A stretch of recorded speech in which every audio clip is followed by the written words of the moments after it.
অতএব এত দুশ্চিন্তার কিছু নাই, জীবনকে নিয়ে এত দুশ্চিন্তার কিছু নাই। জীবনটাকে কোরআন সুন্নাহর আলোকে এনজয় করেন। কোরআন সুন্নাহকে দিয়ে জীবনকে এনজয় করা যায়। কোরআন এবং সুন্নাহর আনুগত্যের মধ্য দিয়ে আপনি জীবনকে উপভোগ করেন, টেনশন করার দরকার নেই।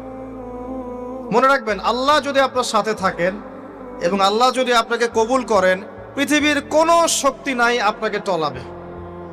পৃথিবীর কোনো শক্তি নাই, পৃথিবীর সমস্ত শক্তি একত্রিত হয়ে আপনার চুল বাঁকা করতে পারবে না, যদি আল্লাহ আপনার সাথে থাকে। আর যদি আল্লাহ আপনার সাথে না থাকে, আইওয়াস শোডাউন দিয়ে কোনো লাভ হবে না, কেউ আপনাকে বাঁচাতে পারবে।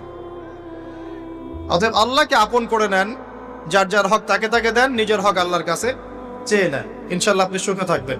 এর আগে আল্লাহ পাক একা ছিলেন, আর কিচ্ছু ছিল না। হুয়াল আউয়াল ওয়াল আখির ওয়াল যাহির ওয়াল বাতিন ওয়া হুয়া বিকুল্লি শাইইন আলিম, সূরা হাদীদ। আল্লাহ পাক একা ছিলেন, কোনো কিছু